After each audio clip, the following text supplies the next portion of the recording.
ರಾಜ್ಯ ಸರ್ಕಾರದಿಂದ ಹೊಸ ಕಠಿಣ ಕಾನೂನೊಂದು ಜಾರಿಗೆ ಬಂದಿರುವಂಥದ್ದು ಮಾತ್ರ ಅಲ್ಲ, ಇನ್ಮೇಲೆ ದ್ವೇಷ ಭಾಷಣ ಮಾಡಿದರೆ 7 ವರ್ಷಗಳ ಕಾಲ ಶಿಕ್ಷೆ ಮತ್ತು 1,00,000 ರೂಪಾಯಿ ದಂಡವನ್ನು ವಿಧಿಸಿ ಇವತ್ತು ಕಾನೂನನ್ನು ರೂಪಿಸಿರುವಂಥದ್ದು. ಈ ಒಂದು ಕಾನೂನು ಯಾವುದೆಲ್ಲ ರಿಲಿಜನ್ಗೆ ಅನ್ವಯ ಆಗುತ್ತೆ ಎನ್ನುವುದನ್ನು ಕೂಡ ಈ ಒಂದು ಕಾನೂನು ಸ್ಪಷ್ಟಪಡಿಸಬೇಕು ಎನ್ನುವಂತಹ ಚರ್ಚೆಗಳು ಇವತ್ತು ಆರಂಭ ಆಗಿರುವಂಥದ್ದು. ಹಲೋ ಹಾಯ್ ಎಲ್ರಿಗೂ ನಮಸ್ಕಾರ, welcome back to Janata agent. ರಾಜ್ಯ ಸರ್ಕಾರದಿಂದ ಮತ್ತೊಂದು ಕಠಿಣ ಕಾನೂನು ಹೊರಗಡೆ ಬಂದಿರುವಂಥದ್ದು. ಮುಂದಿನ ಅಧಿವೇಶನದಲ್ಲಿ ಇದನ್ನ ಕೂಡ ಜಾರಿಗೆ ತರ್ತೀವಿ ಅಂತ ರಾಜ್ಯ ಸರ್ಕಾರ ಹೇಳಿರುವಂಥದ್ದು. ಬೇರೆ ಯಾವುದೂ ಅಲ್ಲ, ಹೆಚ್ಚಾಗಿ ಕರಾವಳಿ ಭಾಗದಲ್ಲಿ ಕೇಳಲ್ಪಡುವಂತಹ ಕೆಲವೊಂದು ವಿಚಾರ, ಅಂದರೆ ಕಾಂಟ್ರವರ್ಸಿಗಳಲ್ಲಿ ಒಂದಾದಂತಹ ವಿಚಾರ ದ್ವೇಷ ಭಾಷಣ. ಈ ಒಂದು ಭಾಷಣದಲ್ಲಿ ಹಲವು ನಾಯಕರ ಮೇಲೆ ಪ್ರಕರಣಗಳು ದಾಖಲಾಗುತ್ತೆ. ಆದರೆ ಯಾವ ಕಾರಣ ಕೂಡ ಅವರನ್ನು ಅರೆಸ್ಟ್ ಮಾಡುವಂತಹ ಗೋಜಿಗೆ ಈ ಒಂದು ಕರಾವಳಿಯ ಪೊಲೀಸರು ಹೋಗೋದಿಲ್ಲ. ಯಾಕಂತ ಹೇಳಿದರೆ ಪ್ರತ್ಯೇಕವಾಗಿ ಈ ಒಂದು ದ್ವೇಷ ಭಾಷಣಗಳನ್ನು ಮಾಡೋರು ಮೇ ಬಿ ಸಂಘ ಪರಿವಾರದವರಾಗಿರ್ತಾರೆ ಅಥವಾ ಹಿಂದುತ್ವದ ನಾಯಕರು ಎನಿಸಿಕೊಂಡವರಾಗಿರ್ತಾರೆ. ಅದರಲ್ಲಿ MLAಗಳು ಇರ್ತಾರೆ, MP ಗಳು ಇರ್ತಾರೆ. ಇವರು ಪ್ರಮುಖ ಹುದ್ದೆಯಲ್ಲಿರುವ ಕಾರಣದಿಂದಾಗಿ ಇವರನ್ನು ಅರೆಸ್ಟ್ ಮಾಡುವಂತಹ ಗೋಜಿಗೆ ಇದುವರೆಗೂ ರಾಜ್ಯ ಸರ್ಕಾರಗಳು ಕೈ ಹಾಕಿಲ್ಲ. ಸೊ ಆ ಒಂದು ಕಾರಣದಿಂದಾಗಿ ಈ ಒಂದು ಏನು ಕಾನೂನು ಬರ್ತಾ ಇದೆ, ಈ ಒಂದು ಕಾನೂನಿನ ಮೇಲೆ ಹಲವು ಪ್ರಶ್ನೆಗಳು ಉದ್ಭವ ಆಗುತ್ತೆ. ಆ ಒಂದು ಪ್ರಶ್ನೆಗಳಿಗೆ ಕೂಡ ರಾಜ್ಯ ಸರ್ಕಾರ, ಯಾರು ಈ ಒಂದು ಕಾನೂನನ್ನು ಜಾರಿಗೆ ತರ್ತಾ ಇದ್ದಾರೆ, ಅವರು ಉತ್ತರ ಕೊಡಬೇಕಂತಹ ಅನಿವಾರ್ಯ ಪರಿಸ್ಥಿತಿಗಳು ಇವತ್ತು ನಿರ್ಮಾಣ ಆಗಿರುವಂಥದ್ದು. ಕರಾವಳಿಯಲ್ಲಿ ಪ್ರತ್ಯೇಕವಾಗಿ ನಾವು ಗಮನಿಸಬಹುದು, ಹಲವು ಬಾರಿ ಈ ಒಂದು ಮಾನದಂಡವನ್ನು ಮತ್ತೆ ಏನು ಆವರ್ತನೆ ಮಾಡಿದಂತಹ ಅವರು ವ್ಯಕ್ತಿತ್ವಗಳಿದ್ರೆ ಕಲ್ಲಡ್ಕ ಪ್ರಭಾಕರ ಭಟ್ ಅವರು. ಅವರ ಮೇಲೆ ಇವಾಗಲೂ ಕೂಡ ಪುತ್ತೂರಿನಲ್ಲಿ ಪ್ರಕರಣ ದಾಖಲಾಗಿದೆ. ಆ ಒಂದು ಪ್ರಕರಣದಲ್ಲಿ ಜಾಮೀನು ಸಿಗದೆ ಒದ್ದಾಡ್ತಾ ಇದ್ದಾರೆ. ಆದರೂ ಕೂಡ ಅವರನ್ನು ಅರೆಸ್ಟ್ ಮಾಡುವಂತಹ ಗೋಜಿಗೆ ಹೋಗಲಿಲ್ಲ. ಇದು ಕೂಡ ಒಂದು ರೀತಿಯಲ್ಲಿ ಪ್ರಮುಖವಾಗಿ ಚರ್ಚೆಗೆ ಬರುತ್ತೆ. ಯಾಕೆಂತ ಕೇಳಿದರೆ ನಿರಂತರವಾಗಿ ಇವರು ಮುಸ್ಲಿಂ ಸಮುದಾಯದ ವಿರುದ್ಧವಾಗಿ ಒಂದರ್ಥದಲ್ಲಿ ಮಹಿಳೆಯರನ್ನೇ ಕೇಂದ್ರೀಕರಿಸಿಕೊಂಡು ಮಾತಾಡುವಂತಹ ಒಂದು ಧಾಟಿಯಲ್ಲಿ ಮಾತಾಡುವಂತಹ ಓರ್ವ ವ್ಯಕ್ತಿ. ವಯಸ್ಸು 70 ಆಗಿದ್ರೂ ಕೂಡ ಇನ್ನೂ ಕೂಡ ಅವರ ಆ ಒಂದು ಮಾತಿನ ಚಪಲತೆ ಕಡಿಮೆ ಆಗಿಲ್ಲ ಅಂತಲೇ ಹೇಳ್ಬೋದು. ಸೊ ಈ ಒಂದು ವಿಚಾರದಲ್ಲಿ ಅವರನ್ನು ಮಾತ್ರ ಹೇಳಿ ಪ್ರಯೋಜನ ಇದೆಯಾ? ಇಲ್ಲ. ಇನ್ನು ನಾವು ಬೆಳ್ತಂಗಡಿ ಶಾಸಕ ಹರೀಶ್ ಪೂಂಜಾ ವಿಚಾರದಲ್ಲಿ ಹೇಳ್ಬೋದು, ಮಂಗಳೂರು ನಗರದ ನಮ್ಮ ಭರತ್ ಶೆಟ್ಟಿ ವಿಚಾರದಲ್ಲಿ ಹೇಳ್ಬೋದು, ಅಥವಾ ಕಾರ್ಕಳಕ್ಕೆ ಹೋದರೆ ಸುನಿಲ್ ಕುಮಾರ್ ವಿಚಾರ ಹೇಳ್ಬೋದು. ನಾವು ಪ್ರತ್ಯೇಕವಾಗಿ ಚಿಕ್ಕಮಗಳೂರು ಭಾಗದಲ್ಲಿ ಸಿಟಿ ರವಿ ಅವರನ್ನು ಹೇಳ್ಬೋದು. ಇನ್ನು ನಮ್ಮ ಉಡುಪಿ ವಿಭಾಗದಲ್ಲಿ ಹೋದರೆ ಯಶ್ಪಾಲ್ ಸುವರ್ಣ ಅವರ ವಿಚಾರ ಬರ್ಬೋದು.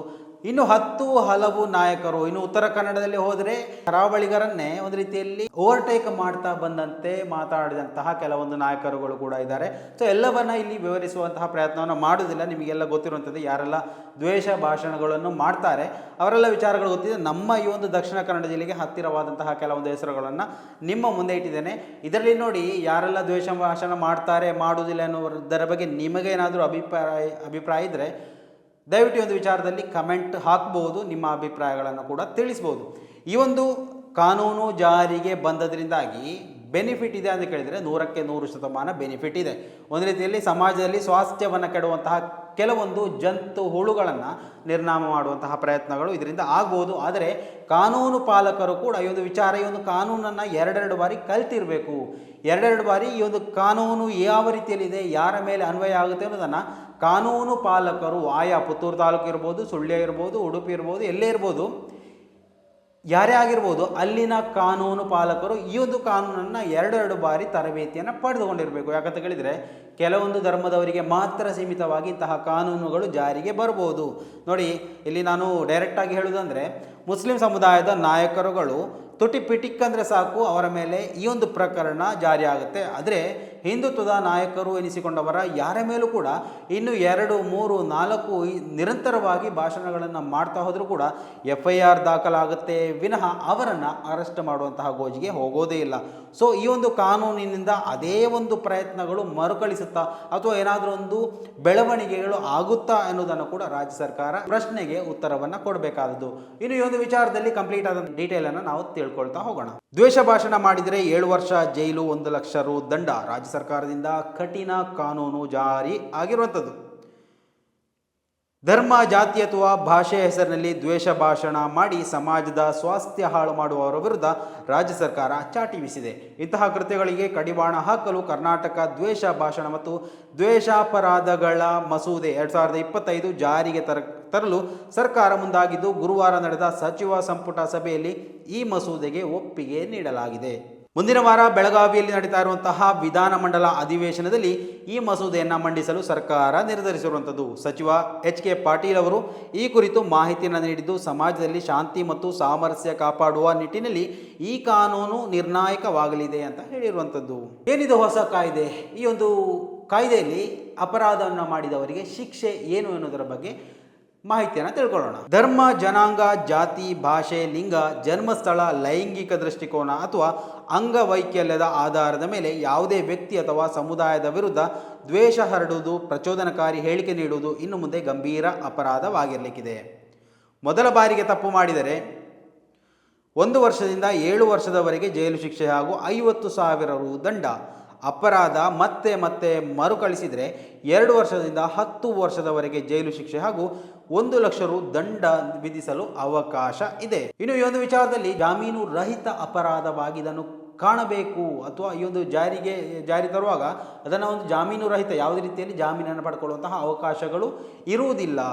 ಅತ್ಯಂತ ಪ್ರಮುಖವಾಗಿ ದ್ವೇಷ ಭಾಷಣ ಅಥವಾ ಕೃತ್ಯವನ್ನು ಜಾಮೀನು ರಹಿತ ಅಪರಾಧ ಅಂದರೆ ನಾನ್ ಬೈಲೇಬಲ್ ಕೇಸ್ ಅಂತ ಪರಿಗಣಿಸಲಾಗುತ್ತೆ. JMFC ನ್ಯಾಯಾಲಯದಲ್ಲಿ ಇದರ ವಿಚಾರಣೆ ನಡೆಯಲಿದ್ದು DYSP ಶ್ರೇಣಿಯ ಅಧಿಕಾರಿಗಳು ತನಿಖೆಯನ್ನು ನಡೆಸಲಿಕ್ಕಿದ್ದಾರೆ. ಇನ್ನು ಸೋಷಿಯಲ್ ಮೀಡಿಯಾ ಪೋಸ್ಟ್ಗಳ ಮೇಲೂ ರಾಜ್ಯ ಸರ್ಕಾರ ಹದ್ದಿನ ಕಣ್ಣನ್ನು ಇಡುವಂತಹ ಒಂದು ಕಾನೂನು. ಕೇವಲ ವೇದಿಕೆ ಮೇಲಿನ ಭಾಷಣ ಮಾತ್ರವಲ್ಲದೆ ವಾಟ್ಸಪ್, ಫೇಸ್ಬುಕ್ ಸೇರಿದಂತೆ ಸಾಮಾಜಿಕ ಜಾಲತಾಣಗಳಲ್ಲಿ ದ್ವೇಷ ಹರಡುವ ಪಠ್ಯ, ಚಿತ್ರ, ಧ್ವನಿ ಸಂದೇಶ, ವಿಡಿಯೋ ಅಥವಾ ಸಾಫ್ಟ್ವೇರ್ಗಳನ್ನು ಹಂಚಿಕೊಳ್ಳುವುದನ್ನು ಈ ಕಾಯ್ದೆಯಡಿ ಅಪರಾಧ ಅಂತ ಪರಿಗಣಿಸಲಾಗುತ್ತೆ. ದ್ವೇಷಾಪರಾಧದಿಂದ ಸಂತ್ರಸ್ತರಿಗೆ ಆಗುವ ಹಾನಿಯನ್ನು ಪರಿಗಣಿಸಿ ನ್ಯಾಯಾಲಯವು ಪರಿಹಾರವನ್ನು ಕೂಡ ಘೋಷಿಸಬಹುದಾಗಿದೆ. ಸೊ ಇವಿಷ್ಟು ಈ ಒಂದು ಏನು ಕಡತವನ್ನು ಹೊರಗಡೆ ಹಾಕಿದೆ ಈ ಒಂದು ರಾಜ್ಯ ಸರ್ಕಾರ, ಅದರಲ್ಲಿ ಇರುವಂತಹ ಮಾಹಿತಿಗಳು. ಸೊ ಈ ಒಂದು ಮಾಹಿತಿಗಳ ಅನುಸಾರವಾಗಿ ಮುಂದಿನ ಅಧಿವೇಶನದಲ್ಲಿ ಇದು ಏನು ಆಗಿದ್ದಲ್ಲಿ ಮುಂದಿನ ದಿವಸಗಳಲ್ಲಿ ಕರಾವಳಿಯಲ್ಲಿ ಯಾವ ಭಾಷಣಕಾರನು ದ್ವೇಷ ಭಾಷಣಕಾರನು ಭಾಷಣ ಮಾಡುವ ಹಾಗೆ ಇಲ್ಲ. ಸೊ ಈ ಒಂದು ಕಾನೂನು ಕಾಯ್ದೆ ಎಲ್ಲರಿಗೆ ಅನ್ವಯ ಆಗಿದ್ದಲ್ಲಿ ಮುಂದಿನ ದಿವಸಗಳಲ್ಲಿ ಇವೆಲ್ಲವನ್ನು ಕೂಡ ನಾವು ಕಾದು ನೋಡಬೇಕಾಗಿದೆ. ಮುಂದಿನ ಮಾಹಿತಿಯೊಂದಿಗೆ ಮತ್ತೆ ಭೇಟಿಯಾಗೋಣ. ಅಲ್ಲಿವರೆಗೂ ನಮಸ್ಕಾರ.